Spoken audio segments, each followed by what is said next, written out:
Welcome to The Terrible Take, a daily segment telling Steeler Nation what's on our minds. I'm Melanie Friedlander. Another week, another round of NFL fines.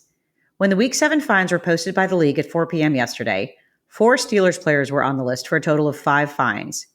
Included was running back Jaylen Warren with a tab of $48,556, more than twice what any other player was charged based on his specific infraction and the fact that it was a repeated offense.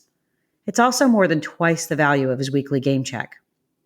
The reason given for the fine was unnecessary roughness. Warren was not flagged for a penalty on this play during the game when he was providing pass protection for his quarterback.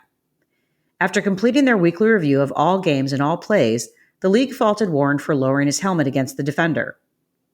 In my opinion, it's a soft call, but I understand that the league is taking a firm stance when it comes to these types of plays. No one wants to revisit the horrific moment of an in-game injury like the one sustained by Ryan Shazier, or see the end of a career or possible long-term disability. We're all for player safety. Having said that, fining a player the equivalent of 2 game checks is beyond excessive. An undrafted free agent in his second season might make a huge salary compared to you and me, but by NFL standards, Jaylen Warren isn't making that much money to begin with. Add the insult that based on current tax laws, his fines, which are donated to charitable organizations like the Professional Athletes Foundation, aren't even tax deductible. And he plays a position that has a short window for cashing in. The fine is not automatically deducted from the player's paycheck if he chooses to appeal. Per NFL operations, if a player opposes a ruling, he schedules a hearing with the NFL and his case is assigned to one of the league's current appeals officers, who are jointly appointed and paid by the NFL and the NFLPA. The officer assigned to the case reviews the play and hears the league's case and the player's defense.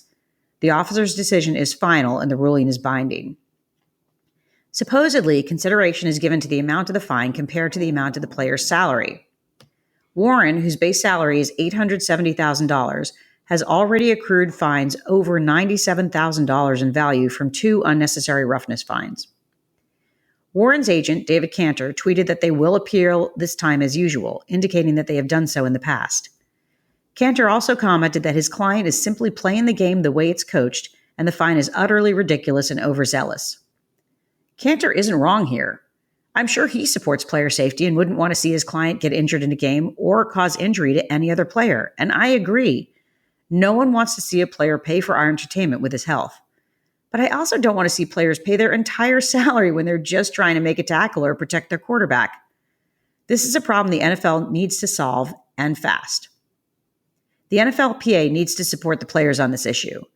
The players need to find a solution that makes sense from a standpoint of discouraging dangerous plays while still defending the players, especially those in the lower salary range, from losing all of their paychecks. That's my take. You can follow me on Twitter @GirlSurgeon. Check out The Terrible Take every day at 5 p.m. Eastern Time. Follow us on SteelersDepot.com and check out The Terrible Podcast with Dave Bryan and Alex Kozora every Monday, Wednesday, and Friday.